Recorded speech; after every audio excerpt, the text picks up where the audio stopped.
What if I told you the average person could save thousands of dollars just by checking a few boxes on a refinancing checklist, but almost no one knows which boxes to check? Let's say you're drowning in student loan payments every month. You've tried budgeting, cutting coffee, skipping vacations. Still, the debt just hangs there. What if the solution wasn't working more or stressing more, but just knowing the right steps? Today, we're breaking down a student loan refinancing checklist that's so simple, so clear, and so powerful, you'll never look at your debt the same way again. And stick around, because I'll reveal a hidden trap that has cost borrowers years of regret. Let's jump into it. Number 1. Understand why you want to refinance. Imagine you walk into a store and say, "I want something." The clerk asks, "What?" And you shrug. That's exactly how most people approach refinancing, with no clear goal. You want a lower interest rate, a smaller monthly payment, or maybe just to pay off your loans faster. You have to know your why. Take Ashley, for example. She has $50,000 in federal student loans at 7% interest. Her goal is to reduce her total interest and pay the loans off faster. By refinancing to a 4.5% interest rate in a 10-year term, she could save nearly $13,000. In interest, without that goal, she might have chosen a longer term and ended up paying more over time. Your goal is your compass. If you don't know where you're going, any road will take you there, even the expensive one. Number 2. Know what kind of loans you have. This step is like checking the fuel before a road trip. If you don't know what's in the tank, you're risking everything. There are two major types of student loans, federal and private. Federal loans come with built-in protections. These include income-driven repayment plans, deferment or forbearance options, public service loan, forgiveness. Refinancing federal loans with a private lender makes you lose all of those. Gone.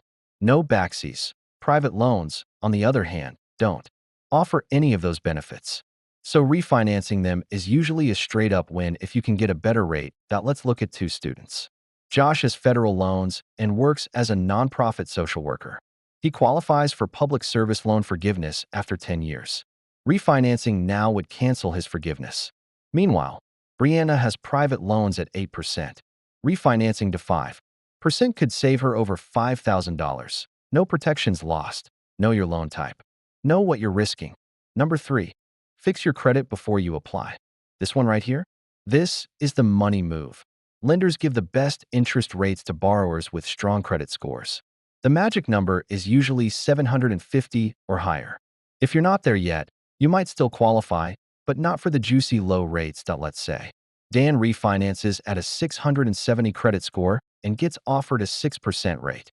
But if he'd waited 3 months, paid down his credit cards, and bumped his score to 750, he could have locked in a 4.3% rate. That small difference could mean over $8,000 in savings. Simple tips. Pay off debt strategically. Don't open new credit lines. Make every payment on time. It's not about being perfect. It's about showing the lender you're trustworthy. Number 4. Shop around. Seriously, would you buy the first car you test drive? Hopefully not. The same goes for student loan refinancing. Never take the first offer. Most lenders let you check your rate with a soft pull, which means your credit score isn't affected. Use this to your advantage. Compare at least 3 to 5 lenders. Check for interest rates, loan terms, customer service ratings, extra fees, or prepayment penalties. Example. Let's say lender A offers you 5% for 15 years, but lender B offers 4.3% for 10 years. Lender B might cost more each month, but you'll pay the loan off faster and save thousands in interest. Think of it like speed dating, except your future finances are at stake. Number 5. Pick the right loan term. Here's where many people fall into a trap. A longer term sounds comfy, smaller monthly payments, right? But what you save now, you pay later. Shorter terms mean higher payments each month, but much less interest over the life of the loan. Let's say Amy refinances her $40,000 loan into a 20-year term at 5%. Her monthly payment drops, but her total interest paid jumps by over $12,000 compared to a 10-year term. Now, if her budget is tight, the longer term might help her stay afloat. But if she can handle the slightly higher monthly payment, the shorter term is a big win.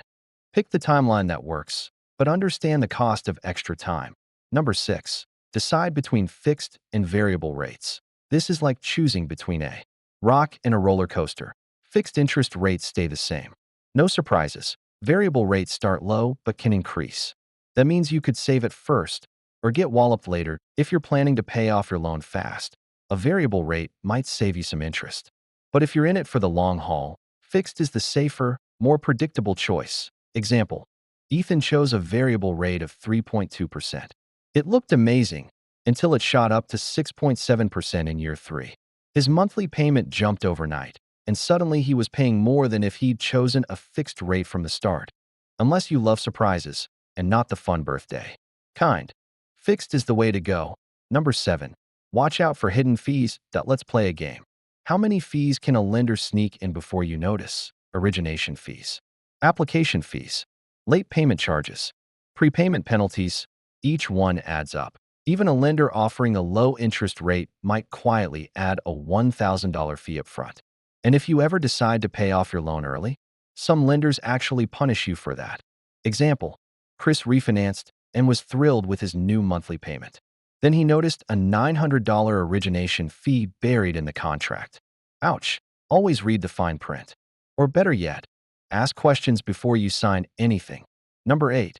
Consider a cosigner, but be cautious that if your credit isn't where it needs to be, a cosigner could help you qualify for better rates. But here's the catch: cosigners are legally responsible for the loan. If you miss a payment, their credit takes a hit. Only ask someone who truly trusts you, and only if you're 100% confident you'll repay on time. Also, make sure your lender offers a cosigner release option.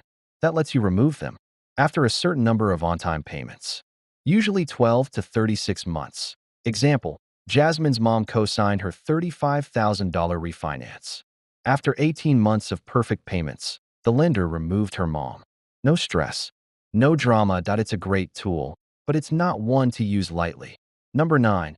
Time your refinance smartly. This is the moment I warned you about. The mistake most people don't even realize they're making: timing. Interest rates fluctuate. Economic trends matter.